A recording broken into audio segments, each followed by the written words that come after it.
Hello friends, welcome to my channel. இன்னைக்கு இந்த வீடியோல ஜிலேபி மீன் குழம்பு எப்படி ரொம்பவே சுவையா செய்யறது அப்படிங்கற வீடியோ தான் பார்க்க போறோம்.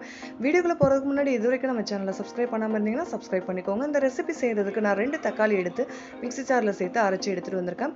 இப்போ வந்து குழம்பு தாளிக்கிறதுக்கு 1/2 ஸ்பூன் சோம்பு 1/2 ஸ்பூன் வெந்தயம் சேர்த்து நல்லா பொரிய விட்டுருக்கேன். ஒரு பெரிய வெங்காயம் 10 ல இருந்து 12 பூண்டு பல் 2 பச்சை மிளகாய் கொஞ்சமா கருவேப்பிலை இலைகள் சேர்த்து நல்லா வதக்கியாச்சு. இப்போ இது கூடவே நம்ம அரைச்சு வச்ச தக்காளி பேஸ்ட்டை சேர்த்துக்கலாம். இப்போ தக்காளி பேஸ்ட் சேர்த்ததுக்கு அப்புறம் ஒரு வாட்டி நல்லா கலந்துக்கலாம். அந்த தக்காளியோட பச்சை வாசனை போற வரைக்கும் கலந்துக்கலாம். நம்ம இந்த மாதிரி தக்காளி அரைச்சிட்டு சேர்க்கறதுனால குழம்பு நல்லா திக்கா கிடைக்குங்க. இப்போ இந்த ஸ்டேஜ்ல நம்ம பொடியெல்லாம் சேர்த்துக்கலாம். 1/4 ஸ்பூன் மஞ்சள் தூள் எடுத்திருக்கேன், 2 ஸ்பூன் மல்லித்தூள், 2 ஸ்பூன் மிளகாய் தூள் சேர்த்திருக்கேன். நீங்கள் உங்கள் காரத்துக்கு ஏற்ப கூட்டவோ குறைக்கவோ செஞ்சுக்கோங்க. இப்போ இது எல்லாத்தையும் சேர்த்துட்டு ஒரு வாட்டி நல்லா கலந்துக்கலாம். எண்ணெயிலே வதக்கி விட்டுக்கோங்க. உங்களுக்கு அடிப்பிடிக்கிற மாதிரி இருந்ததுன்னா கொஞ்சமாக தண்ணி சேர்த்து கொதிக்க விட்டுக்கலாம்.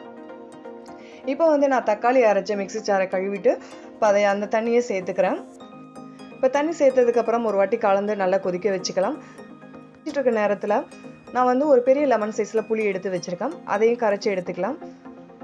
நான் தக்காளி வந்து 2 சேர்த்துருக்கிறதுனால இந்த அளவுக்கு புளி சேர்த்துருக்கேன். நீங்கள் தக்காளி அதிகமாக சேர்த்திங்கன்னா குறைவாகவே புளி சேர்த்துக்கோங்க. இப்போ நம்மளுக்கு வந்து இந்த பொடியோட பச்சை வாசனைலாம் போயிருச்சு. இந்த டைமில் வந்து நம்ம எடுத்து வச்சுருக்க புளி கரைசலை வந்து இந்த கிரேவியோட சேர்த்துக்கலாம்.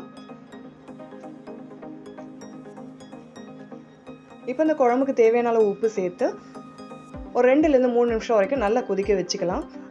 அப்போ தான் பொடியோட பச்சை வாசனைலாம் போய் குழம்பு ரொம்ப டேஸ்ட்டாக கிடைக்கும். இப்போ நல்லா கொதிக்கட்டும். இப்போ நல்லா கொதிக்க ஆரம்பிச்சிருச்சு. இப்போ நம்ம க்ளீன் பண்ணி எடுத்து வச்சிருக்கிற ஜிலேபி மீனெல்லாம் இதில் சேர்த்துக்கலாம். நம்ம தக்காளி அரைச்சிட்டு சேர்த்ததுனால குழம்பு இப்போவே நல்லா திக்காக இருக்குது பாருங்கள். நீங்கள் இன்னும் நம்ம இன்ஸ்டாகிராம் ஃபேஸ்புக் பேஜை ஃபாலோ பண்ணாமல் இருந்தீங்கன்னா அதோட லிங்க்கை வந்து டிஸ்கிரிப்ஷனில் கொடுக்குறேன். ஃபாலோ பண்ணாதவங்க ஃபாலோ பண்ணிக்கோங்க. இப்போ மீனெல்லாம் சேர்த்ததுக்கப்புறம் ஒரு வாட்டி இந்த குழம்பெல்லாம் எடுத்து இந்த மீன் மேலே சேர்த்துக்கலாம். அப்போ தான் வந்து மசாலாலாம் அந்த மீனில் உள்ளே இறங்கி ரொம்ப டேஸ்ட்டாக கிடைக்கும். நீங்கள் இன்னும் நம்ம சேனலை சப்ஸ்கிரைப் பண்ணாமல் இருந்தீங்கன்னா சப்ஸ்கிரைப் பண்ணிக்கோங்க. கூடவே பெல் ஐக்கானை கிளிக் பண்ணி ஆல் அப்படிங்கிற பட்டனை ப்ரெஸ் பண்ணிக்கோங்க. அப்போ தான் நம்ம போடுற ஒவ்வொரு வீடியோவும் உங்களுக்கு நோட்டிஃபிகேஷனாக வந்து சேரும். இப்போ இது மேலே கொஞ்சமாக கருவேப்பிலை இலைகள் தூவிட்டு ஒரு 2 நிமிஷம் வரைக்கும் நல்லா வேக வச்சு எடுத்துக்கலாம். மீன் வேகிற வரைக்கும் அடிக்கடி கிளறி விடக்கூடாது, மீன் உடஞ்சிடும். இப்போ வந்து மீன் வேகட்டும். அவ்வளோதாங்க, ரொம்பவே அருமையான சுவையில் நம்மளுக்கு மீன் குழம்பு ரெடி ஆயிடுச்சு. இந்த மாதிரி மீன் குழம்பு செஞ்சு கொடுத்தீங்கன்னா மீன் குழம்பு சாப்பிடாதவங்க கூட விரும்பி சாப்பிடுவாங்க. நீங்களே இது மாதிரி ட்ரை பண்ணி பாருங்கள். ட்ரை பண்ணிவிட்டு உங்களோட ஃபீட்பேக்கை மறக்காமல் எனக்கு ஷேர் பண்ணுங்கள்.